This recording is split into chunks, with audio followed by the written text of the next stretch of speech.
అందరికీ నమస్తే. Welcome to Manju's world. ఈరోజు నేను చూపించబోయే వీడియో నాకెంతో ఇష్టమైన బెల్లం కజ్జికాయలు.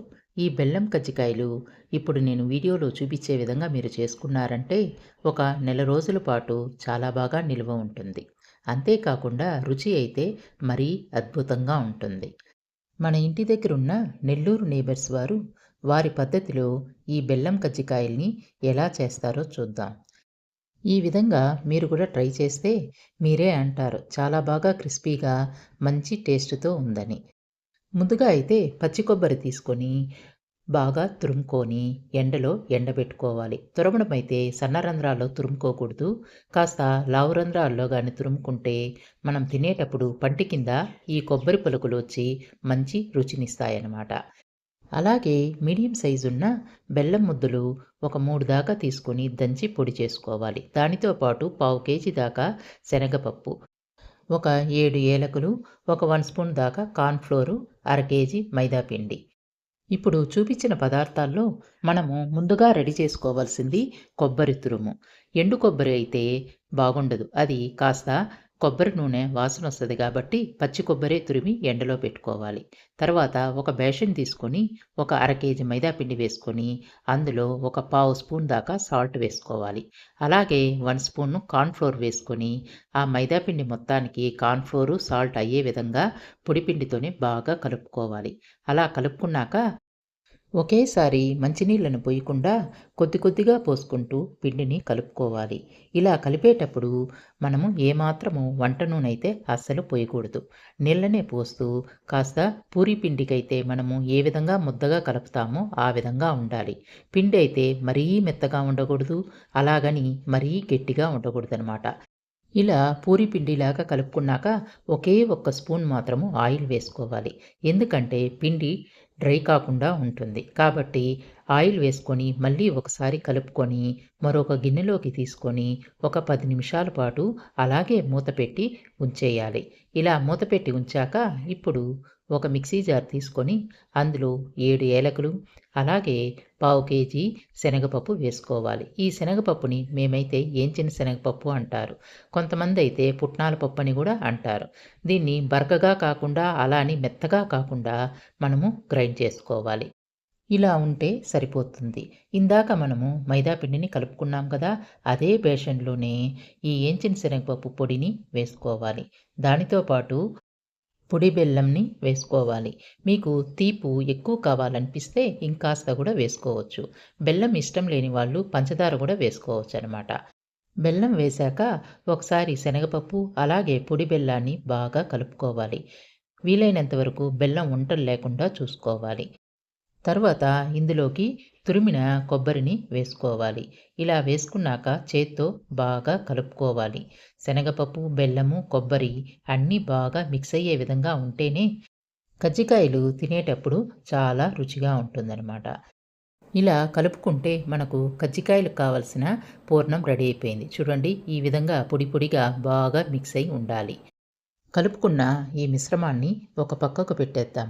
తర్వాత ఇప్పుడు ఒక చిన్న కప్పు తీసుకొని అందులో ఒకే ఒక స్పూన్ దాకా మైదా వేసుకొని అందులో కాస్త వాటర్ పోసుకొని ఒక పేస్ట్ లాగా కలుపుకోవాలి. కజ్జికాయలు చేయాలంటే పూర్ణం పెట్టి ఫోల్డ్ చేస్తాం కదా! ఆ ఫోల్డ్ చేసేటప్పుడు మనకు అంచులు అతుక్కోకుండా డ్రైగా అనిపించినప్పుడు ఇలా కలుపుకున్న మైదాపిండి పేస్టు ఆ అంచులకి మనం లైట్‌గా అప్లై చేసి ఫోల్డ్ చేస్తే చాలా బాగా అతుకుతుంది. ముందు జాగ్రత్తగా మనము ఇలా రెడీ చేసి పెట్టుకోవాలి. తర్వాత ఇందాక మనము పిండి కలిపి పెట్టుకున్నాం కదా! అది మనకు కావలసిన సైజులో ఉంటలుగా చేసుకొని ఒక ప్లేట్‌లో పెట్టుకోవాలి. చూడండి ఇలా చేసుకోవాలనమాట. తర్వాత మనము పూరీ పీట తీసుకొని అందులో పొడిపిండి కాస్త చల్లుకొని పూరి ఏ విధంగా అయితే మనము వత్తుతామో అదే విధంగానే ఇంకాస్త పలుచగా ఉండేలాగా రుద్దుకోవాలి. కాస్త మందంగా ఉంటే కజ్జికాయలు చేశాక అవి మెత్తగా ఉంటాయి. కాబట్టి మనం పలుచగానే రుద్దుకోవాలనమాట. ఇలా పలుచగా రుద్దుకున్నాక మనము దానికి కావలసినంత పూర్ణాన్ని వేసుకోవాలి. నేనైతే దాదాపు 2 స్పూన్స్ దాకా పూర్ణం పిండిని వేసుకుంటున్నాను. ఇలా వేసుకున్నాక ఇప్పుడు నేను చూపించే విధంగా ఫోల్డ్ చేసుకోండి. మీకు ఎడ్జ్ చుట్టూ డిజైన్ వద్దనిపిస్తే మనము ప్లెయిన్‌గానే ఫోల్డ్ చేసిన వెంటనే అలాగే పక్కకు పెట్టేయొచ్చనమాట. లేదు మనకు డిజైన్ కావాలంటే ఇప్పుడు నేను చూపిస్తున్నాను చూడండి. డిజైన్ అయితే ఇలా ఫోల్డ్ చేసుకోండి. చూడ్డానికైతే చాలా బాగుంటుంది. అలాగే అవి తినేటప్పుడు కూడా మనకు క్రిస్పీగా అనిపిస్తుందనమాట. చూడండి ఇలా ఫోల్డ్ చేసుకోవాలి. మనకు స్టార్టింగ్‌లో అయితే ఒక 2, 3 కజ్జికాయల వరకు ఫోల్డ్ చేసేది సరిగా రాదనమాట. మనకు చేస్తూ ఉంటేనే కాస్త అలవాటయ్యి మనకు వస్తది. మనము కొన్ని పండుగలకి కుడుములు కూడా చేస్తాం గదా! అలా కుడుములు చేసేటప్పుడు ఫోల్డ్ చేశాక ఇలా డిజైన్‌ని ఈ విధంగా కూడా మనము మడత పెట్టుకోవచ్చు. ఇందాక నేను మైదా పిండి పేస్ట్‌లా కలిపాను కదా! ఈ ఎడ్జ్ అప్పుడు మనకు అవి అతక్కుండా ఓపెన్‌లోనే ఉందనిపిస్తే కాస్త ఆ మైదా పిండి పేస్ట్‌ని ఎడ్జ్‌లో అప్లై చేసి ఫోల్డ్ చేయొచ్చనమాట. చాలా బాగా అతుకుతుంది. నాకైతే ఆ అవసరం రాలేదు కాబట్టి నేను మైదా పిండి పేస్ట్‌ని ఏమాత్రం వాడలేదు. పూర్ణం పెట్టి ఫోల్డ్ చేసిన వాటిని ఇప్పుడు నేను మీకు చూపిస్తున్నాను. ఎంత చక్కగా వచ్చాయి గదా! ఇలా అన్నిటిని ఫోల్డ్ చేసుకొని మనము ఒక ప్లేట్‌లో పెట్టుకోవాలి. లేకుంటే ఒక న్యూస్ పేపర్ పైన గూడా పెట్టుకోవచ్చు. ఇలా రెడీ చేసుకున్న వాటిని పేపర్ పైన గానీ, అలాగే ప్లేట్‌లో గానీ పెట్టుకునేటప్పుడు ఒకదానికొకటి టచ్ లేకుండా కాస్త గ్యాప్ ఇచ్చి పెట్టుకోవాలనమాట.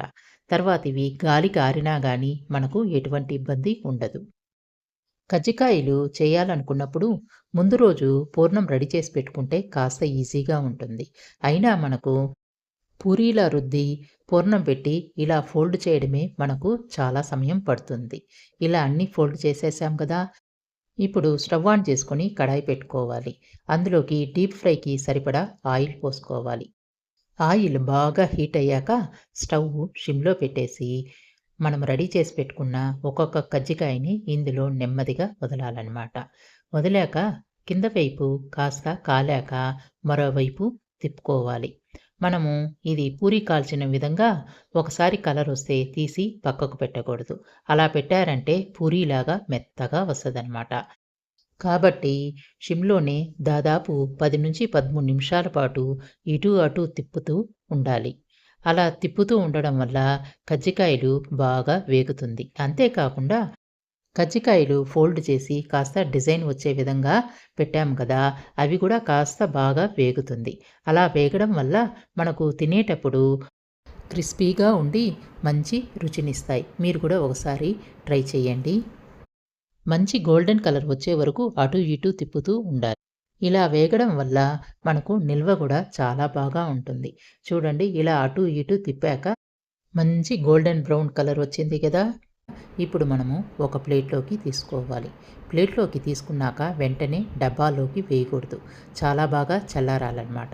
చల్లారాక ఇప్పుడు వీటిని ఒక కవర్‌లో ఉంచి మళ్ళీ ఒక బకెట్‌లో గానీ, లేకుంటే స్టీల్ డబ్బాలో గానీ మూతపెట్టి ఉంచుకున్నారంటే మీకు నెల రోజుల పాటు నిల్వ ఉండి ఎప్పుడు తిన్నా మనకు ఫ్రెష్‌గా ఆ రోజు చేసి తిన్నట్టే ఉంటుంది. ఇక ఫ్రిడ్జ్‌లో పెట్టదలిచిన వారైతే బాగా పూర్తిగా చల్లారాక జిప్‌లాక్ కవర్‌లో వేసి ఫ్రిడ్జ్‌లో పెట్టారంటే చాలా బాగా నిల్వ ఉంటుంది. ఇలా మిగిలిన కజ్జికాయల్ని గూడా డీప్ ఫ్రై చేసుకొని ఒక ప్లేట్‌లోకి తీసుకుందాం. ఈ వీడియో మీకు నచ్చిందని అనుకుంటున్నాను. ఈ కజ్జికాయల్లో పూర్ణంలో మనం బెల్లం వేయడం వల్ల కజ్జికాయలు మంచి రుచిగా ఉంటుంది. అంతేకాకుండా తీసేటప్పుడు ఒక రంగులో ఉండి పూర్తిగా చల్లారాక ఇంకా కాస్త డార్క్ కలర్‌లో కనిపిస్తూ ఉంది. చూసారా? ఈ కజ్జికాయల కోసమని మైదా పిండి బదులు గోధుమ పిండి కూడా వాడొచ్చు. Thank you for watching.